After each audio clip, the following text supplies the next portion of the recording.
Hi everyone, welcome to Psych Café. My name is Dulce. I'm a second year PhD student in the developmental psych program, and I'm really glad that you are all here.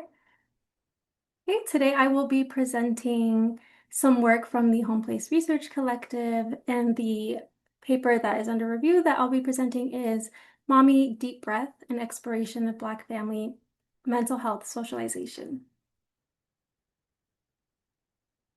First, I'm going to begin with the unique contributions of parental socialization processes in supporting Black youth.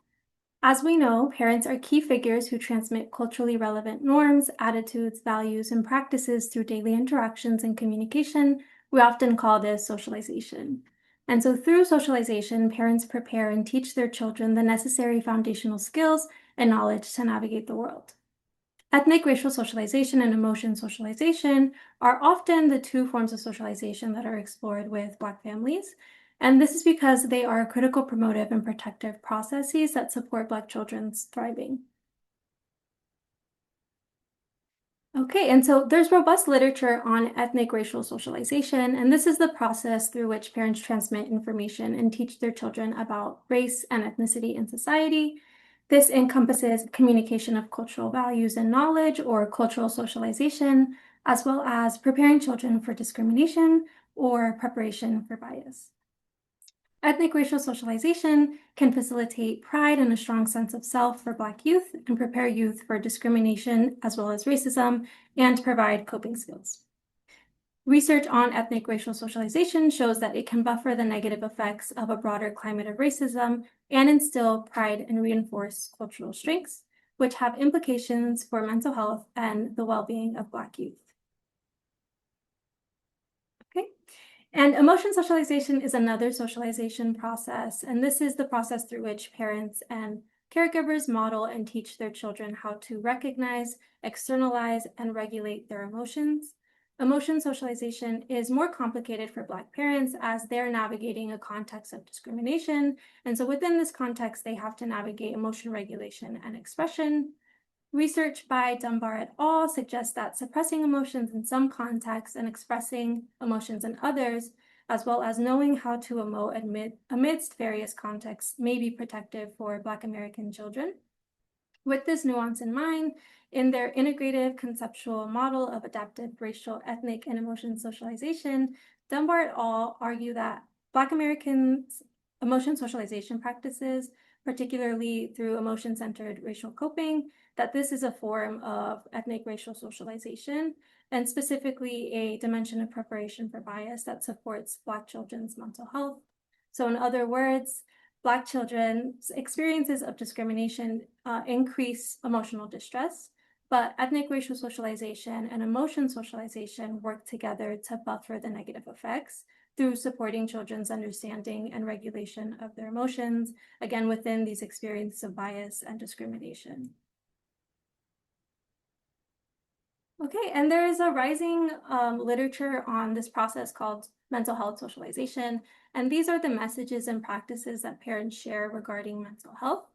Mental health socialization may serve as an entry point to prepare and teach children about mental health, as well as reduce mental health stigma and promote access to care. With all of this in mind, the current study explores first the interplay of ethnic racial socialization, emotion socialization, and mental health socialization. And secondly, it examines how this interplay shapes the strategies that Black mothers use to support the mental health of their children. And so for the study, we interviewed 29 Black mothers, ranging from the ages of 29 to 50, and these were mothers of children under the age of 12 living on the East Coast. Most mothers reported full-time employment, as well as being born in the United States, and the Zoom interviews lasted a little under an hour on average, so 54 minutes. And then the interview questions that we asked for this specific paper was: together as a family, how do you take care of each other? What conversations about mental health do you have with your family? Has your child ever exhibited any mental health problems, worries, or concerns throughout their life? Have there been any programs, services, people, or resources that help support your child's mental health? And our coding process followed just the thematic analysis from Braun and Clark, and we did this in 5 phases. So first we began with familiarization, where the first 3 authors, we reviewed the data, we identified patterns, and we discussed. Then we began preliminary coding, so an inductive coding process where we were just seeing what the data was saying and applying codes. And then from there, we then began initial theme generation, where we took the codes and started seeing high-level patterns and creating initial themes. And then we engaged in a process of consensus where we discussed preliminary themes with additional members of the team. And then finally, we finalized the themes. Okay, and so our results show that Black mothers are engaging in these 4 strategies. So first is emotion socialization. The second is ethnic racial socialization. The third, Black familial mental health practices. The fourth, mental health service utilization. Okay, and so the first strategy is emotion socialization, and this is helping children name and process their feelings. In the data, this looked like utilizing mindfulness techniques, engaging in co-regulation, tapping into creativity, journaling and writing, employing general life coping skills, as well as using tools like books and feelings wheels, as well as charts. So an example of this is from Marcy, a 36-year-old mother of a 3-year-old boy. She shared with us, quote, "We have a lot of books. We have like meditation books. We do deep breathing. So even there are times where like I'm upset or I'm flustered and he'll go, 'Mommy, deep breath, deep breath.' So we do, we do the breath work. We speak about feelings. So now he's at an age where he's able to tell you, 'I'm not happy.' So we speak a lot about feelings, but there's a lot of talking, a lot of reading. We do yoga together. He and I do yoga together. His interpretation of it, I guess. Yeah, a lot of talking, a lot of reading, a lot of explaining. At this age anyway, because he's still young. He's still, sorting through and trying to figure out," end quote. And so Marcy's reflection illustrates how she employed various strategies that accounted for her child's developmental age. Not only did she use books to guide her use of mindfulness, but she also engaged in emotion talk as a way of helping her child regulate her emotions. In addition, she provides space for co-regulation, engaging in breathwork with her child. Now, the second strategy that we saw in the data was ethnic racial socialization. And so this involves teaching children about race, racism, and cultural heritage through instilling racial pride, for example, through heritage and history, and then as well as coping with bias and discrimination. And so an example of this is from Whitney, a 36-year-old mother of a 2- and 4-year-old.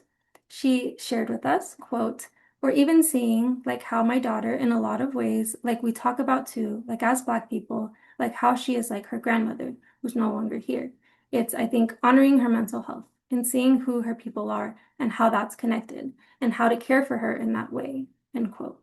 So for Whitney, mental health is inseparable from her mother and familial roots. As an homage to her mother, she communicates this connection to her child using cultural strengths to foster her child's emotional well-being. This cultural grounding can serve as an anchor during stressful moments, helping children regulate their emotions in difficult situations relating to being Black in the US, such as encountering racial discrimination or even feeling different in a predominantly white space. So connection to cultural roots can buffer against this distress. Then our third strategy was Black familial mental health practices. And so this was fostering tradition, connectedness, and collaboration through weekly meetings, feeling check-ins, as well as conversations. And an example of this is from Sage, a mother of a 4- and 9-year-old. And she shared with us, family meetings is what keeps us connected so that we can check in with each other like, hey, this month. Like my son, I'll be like, hey, you forgot to do your chores on Friday. Let's make sure that next month is better. So that way we're always checking in with each other because I don't want it to be where so many families have kids where their kid was depressed for years and months and they're like, oh my God, I had no clue. They were sitting in your house. I need to be able to check in with the people that I see every day. So we have these family meetings. And so Sage, like many of the Black mothers in our sample, they described creating safety within their family unit through intentional practices of tradition, connectedness, and collaboration. Relationships within Black families functioned as protective spaces where emotional well-being was prioritized within their daily lifestyles through routine practices such as weekly meetings, feeling check-ins, and conversations. Okay. And our last strategy, or strategy 4, was mental health service utilization, or using professional mental health services. And so in the data, this looked like noticing warning signs, seeking professional therapy, and rejecting mental health stigma. Sierra, a mother of a 1-year-old, shared with us, for example, I think sometimes we think about doing therapy only when there's an issue. But I love the idea of her and other children that I will have doing therapy is like sort of preventative maintenance and as a space to be able to learn various coping strategies and tools alongside what they're learning at home. So Sierra illustrates a notable shift of how Black mothers conceptualize mental health services. Therapy is not seen as a last resort, but as a form of everyday well-being that children and adults of all ages can benefit from. Okay. And so our findings show us that emotion socialization and ethnic racial socialization are working synergistically with this process of Black family mental health socialization. And this process also includes Black familial mental health practices and mental health service utilization. And so building off of this, we see that there are various ecological levels at work, from naming individual feelings to finding support within mental health systems. And again, we see that family-based strengths can be a mechanism of resilience in the context of racialized stress. So for future research, we think that future research can examine Black mothers' individual experiences of mental health and the specific mechanisms through which culturally grounded parenting practices promote adaptive outcomes. Clinicians should also incorporate strengths-based, culturally congruent, and family-centered approaches to mental health promotion. And our findings call for a sustained structural investment in culturally responsive, family-centered mental health supports. Ultimately, Black mothers engage in a dynamic and strengths-based process, facilitating mental and emotional health, coping with stressors and racial discrimination, and cultivating racial pride and identity for Black youth. Our findings reveal that Black family mental health socialization occurs at various ecological levels. And given the disparities facing Black youth in receiving professional support, there's an urgent need for greater investment in their holistic health across all levels of intervention. So again, Black mothers are doing the work, but they shouldn't be expected to do it alone. Thank you. And if anyone has any questions, please let me know.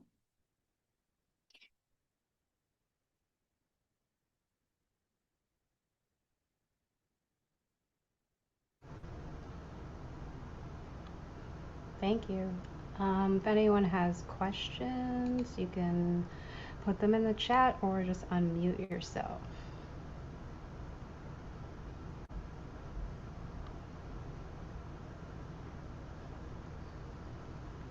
I think I have a question, but I don't know.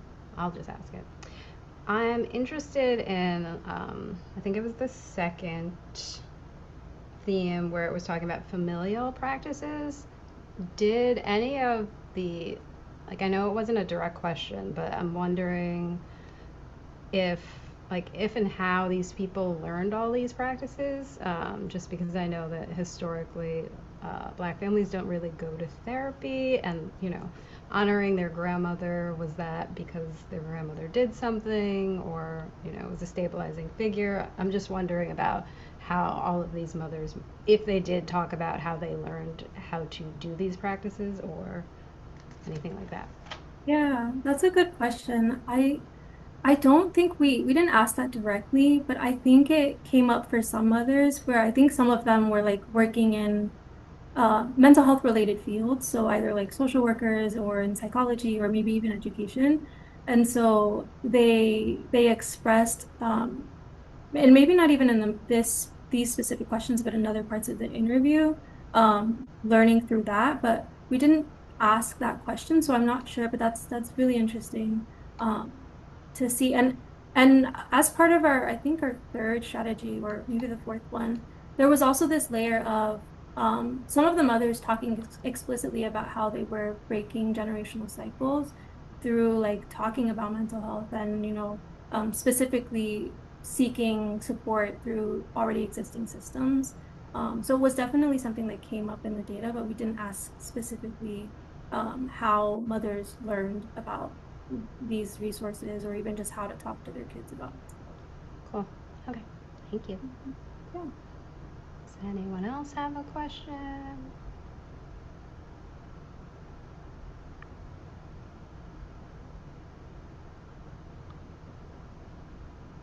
Nope. Okay. Then I will. Oh, Dr. Mims has a question. Can you see it in the chat or do you want me to read it? Oh, can you read it? I can't Yeah. see it. What would you like to explore related to this topic moving forward? That's a good question. I think related to this topic, something that I'm particularly interested in is immigrant youth as well. And so I think relatedly seeing how mental health, uh, how families talk about mental health in addition to Black families as well as like in immigrant families. Um, but then also, I think what really stuck with me from this study is just the family-based, strengths-based approaches. And so seeing if there's any way to do some sort of like programming around family-based conversations with mental health and kind of building off of what Jordan was saying, like even interrogating how parents are learning about how to talk to youth about mental health and maybe even creating materials to kind of guide that as well. Be interesting.